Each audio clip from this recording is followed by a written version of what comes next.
صباح الخير. ازيكم يا حبايب قلبي؟ عاملين ايه؟ النهارده جايبه سمك شبار وسمك موزه، هننضفهم ونشوف هنعمل ايه.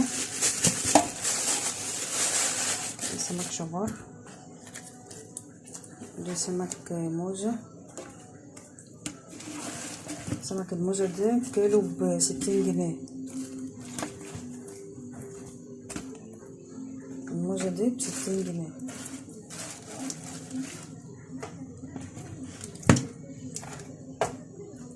وشبار هنشوف هنعمل ايه.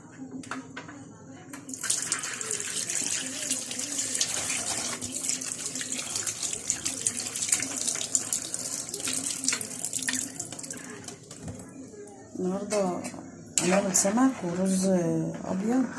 ده الرز زي ما قلت لكم، انا غسلته، حطيت شويه زيت على سمنه وحطيت الرز.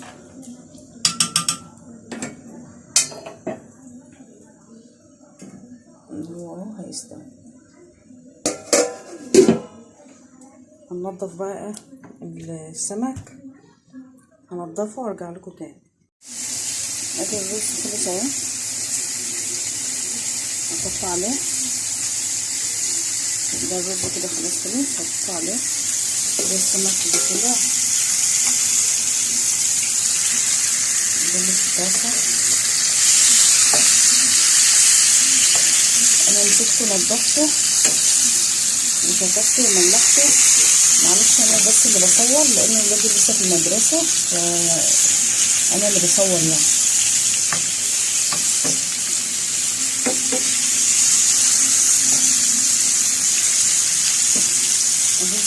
قلت عليه وده اللي بيتقلى وده اللي بيتقلى.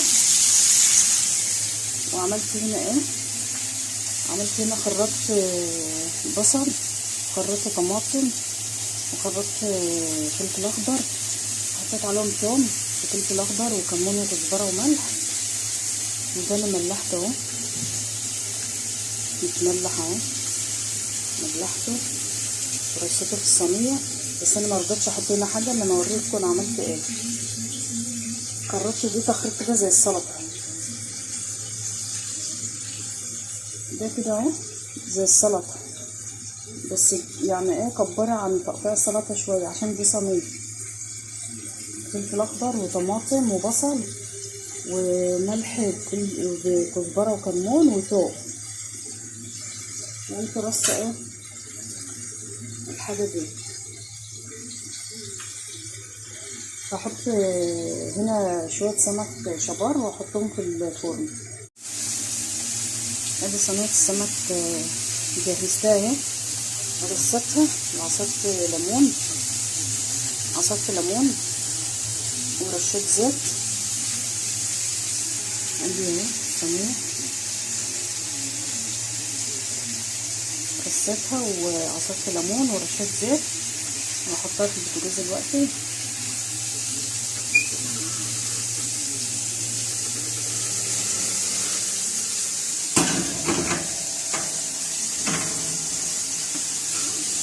حطيتها في البوتاجاز هتخلص واوريها لكم.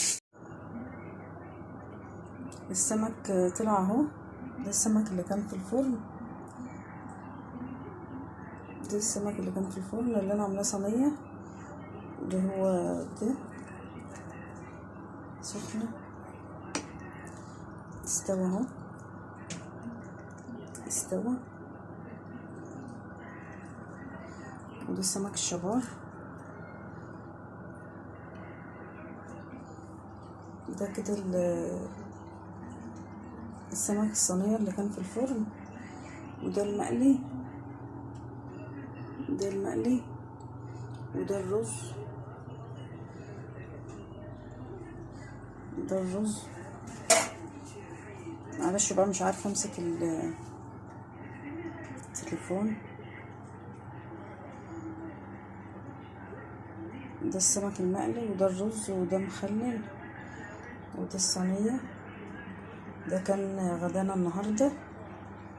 وزي ما قلت لكم معلش لو اني مش عارفه اصور لان ولادي في المدرسه. صينيه السمك ديت الله يصلح حالها اختي، من يوم ما عملتها لي وانا بحبها على طول.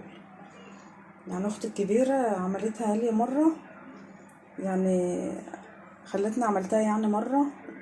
بعد كده كنت بعملها على طول. صينية السمك ديت جنان بصراحة، طعمها حلو قوي. اي حاجة كنت بعملها صينية، اي نوع سمك عايزة تعمليه صينية اعمليه صينية، عايزة تقليه برضو اقليه، عايزة تشوي اشوي. ده كده الرز، ده الرز والسمك، ده الرز والسمك. على فكرة اللهلوبة اللي هناك ديت انا بستعملها في كل حاجة. يعني علبة اللهلوبة ديت بغسل بها المواعين وبغسل بها بغسل بها المواعين وبغسل بها الحواض. ده كان غدانا النهاردة. قولولي بقى ايه رأيكم. سمك شبار وسمك موزة قليت وعملت صينية. يلا لو عجبكم طبيخ النهاردة اشتركوا في القناة. يلا باي.